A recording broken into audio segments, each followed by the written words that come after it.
Sarah, we didn't even argue about the bikes. We agreed. Yeah. Boring.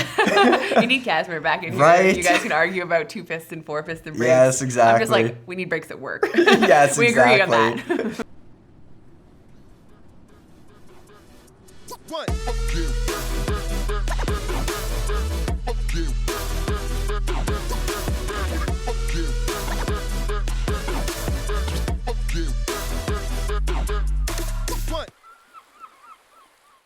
Hey everyone, I'm Mike Levy here with Sarah Moore, and today we're going to talk about our 5 value-minded full suspension bikes from the field trip.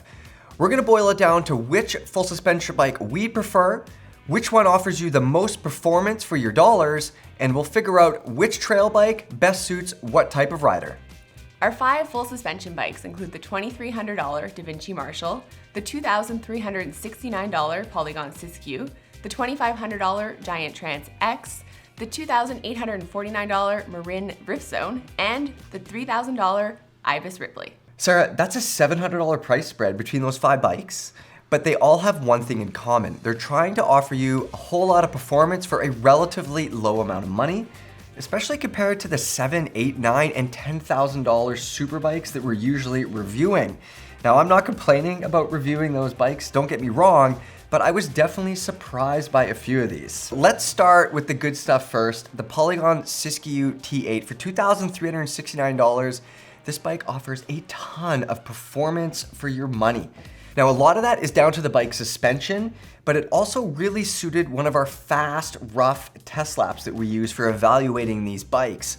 The bike's active suspension really helped give it traction, and I had a ton of confidence on it.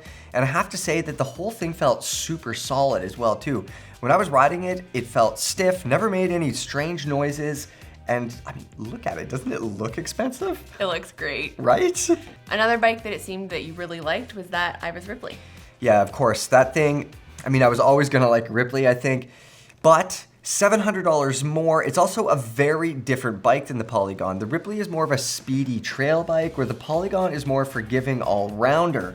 So they're very different, neither is better, but just the fact that I liked riding that Polygon so much, I mean, just as much as the Ripley, really says a lot about what Polygon was able to do with the Siskiu T8. Mm-hmm. And then there was that Giant Trance. Neither of us, totally gelled with that active suspension. Mm-hmm. What are your thoughts on that one? I don't think the Trance X is really the kind of bike that suits either of us, but there's definitely places in the world where that is gonna be a good package. And I see that thing excelling on really rough, rocky trails, chunky stuff where there's big steps and where you need a lot of traction and where you could stay seated and just go up all that rough stuff.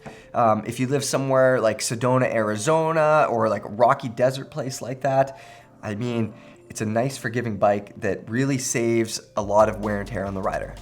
And let's talk about the Rift Zone next. What are your thoughts on that one? Yeah, I'm a little conflicted with the Rift Zone, to be honest, and I think you are too, Sarah. We both agree that's a speedy little bike, right? Yeah. It's a fast, efficient bike, and I mean, we both like that in a bike too, right? That. Like we both really like that Ripley, but the Rift Zone you would think would be similar, but it's not quite the same feel. Yeah, it didn't really offer the same level of performance for me.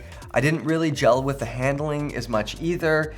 Obviously, it's a bike that is well suited to somebody who gets after it on the pedals. If you like pedaling a lot, this is gonna be a bike that might work for you if you're on a budget.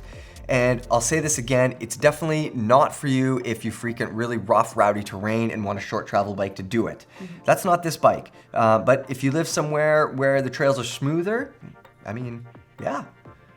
And then we've got the Devinci Marshall. It's made in Canada. You're Canadian. I'm Canadian. Is that a factor for you in this? I do eat a lot of syrup as well too, right? Best. Lots of protein. It's not really a factor for me. I like the fact that it's made in Canada, in Quebec there, but no, it's not gonna be a deciding factor for me. What might be a deciding factor is how well-rounded that bike is. Honestly, Sarah, I think we could both agree that the Marshall didn't really stand out in any way, right? Yeah, I know. It's like I like it, but I don't love it, It's like it's good, it's not great, but it does all the things. It's $2,300, it's the least expensive bike. Yeah, that's the other thing. The spec on the bike for $2,300, I like it. It's really good. Like I would definitely recommend it to somebody who's just getting into mountain biking. Yeah, but the fact that the bike doesn't really, it's not the best at anything, means that I feel like in the review we didn't really get all that excited about it, but the truth is that it's a pretty decent all-rounder. It pedals well enough that it doesn't even come with a lockout on the shock. I mean, that says something. And also, it has suspension that just seems to work, that split pivot stuff. Like, it's efficient-ish, it's active. I mean, what more do you want from your little inexpensive trail bike? Yeah, does it all. Yeah. So I feel like you've done a good job of summarizing kind of like what each bike is best intended for. Were there any surprises for you coming into this test? I mean, I think the big one for me is why people who don't want to spend a lot of money don't get any brakes.